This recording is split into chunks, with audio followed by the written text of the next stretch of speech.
Assalamualaikum sahabat Islam semua. Pada kesempatan ini saya akan mengisahkan satu kisah tentang kisah kaum Yasin.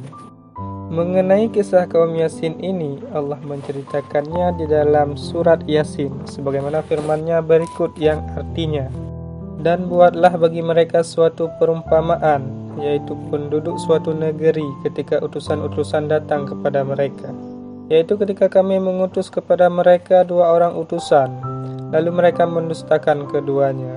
Kemudian kami kuatkan dengan utusan yang ketiga. Maka ketiga utusan itu berkata, sesungguhnya kami adalah orang-orang yang diutus kepadamu.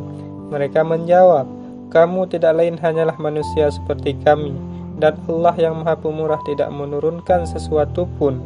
Kamu tidak lain hanyalah pendusta belaka. Mereka berkata, Tuhan kami mengetahui bahwa sesungguhnya kami adalah orang yang diutus kepada kamu.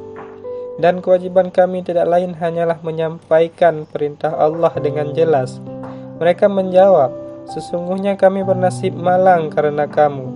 Sesungguhnya kamu jika tidak berhenti menyeru kami, niscaya kami akan merajam kamu, dan kamu pasti akan mendapat siksa yang pedih dari kami. Utusan-utusan itu berkata, kemalangan kamu itu adalah karena kamu sendiri. Apakah jika kamu diberi peringatan, kamu mengancam kami? Sebenarnya kamu adalah kaum yang melampaui batas. Quran Surat Yasin ayat 13-19. Allah Subhanahu wa Ta'ala menceritakan kepada kita tentang 3 nabi tanpa menyebut nama-nama mereka. Hanya saja Al-Quran menyebutkan bahwa kaum yang didatangi 3 nabi tersebut mendustakan mereka. Mereka mengingkari bahwa 3 nabi itu sebagai utusan Allah. Ketika para rasul itu menunjukkan bukti kebenaran mereka, kaumnya berkata bahwa kedatangan mereka justru membawa kesialan. Mereka mengancam para nabi itu dengan rajam, pembunuhan, dan siksaan yang pedih. Para nabi itu menolak ancaman ini dan menuduh kaumnya membuat tindakan yang melampaui batas. Mereka justru menganiaya diri mereka sendiri.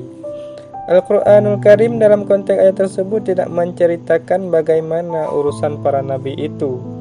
Yang ditonjolkan oleh Al-Quran adalah urusan seorang mukmin yang mengikuti para nabi itu. Hanya dia satu-satunya yang beriman kepada nabi. Kelompok yang kecil ini berhadapan dengan kelompok yang besar yang menentang para nabi. Laki-laki itu datang dari negeri yang jauh, dan dalam keadaan berlari, ia mengingatkan kaumnya. Hatinya telah terbuka untuk menerima kebenaran. Belum lama ia menyatakan keimanannya, sehingga kemudian ia dibunuh oleh orang-orang kafir. Allah Subhanahu wa Ta'ala berfirman yang artinya, dan datanglah dari ujung kota seorang laki-laki, Habib An-Najjar. Dengan bergegas-gegas ia berkata, hai kaumku, ikutilah utusan-utusan itu.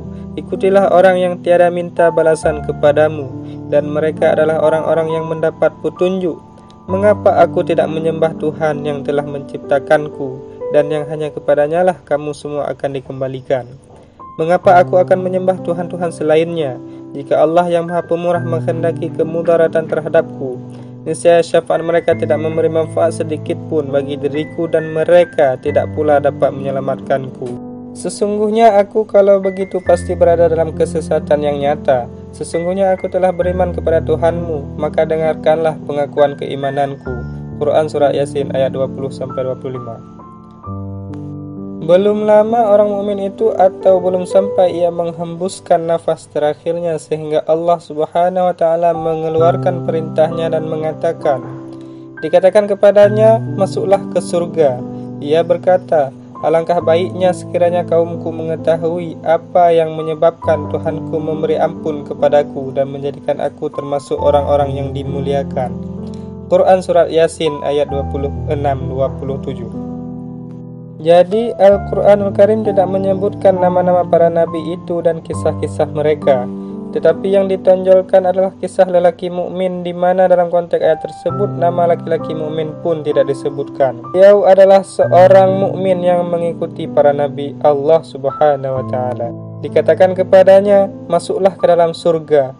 Tentu proses penyiksaan yang diterimanya dan pembunuhannya bukan membawa suatu nilai yang besar, tetapi yang perlu diperhatikan adalah bahwa ia beriman dan tetap berjuang membela para nabi.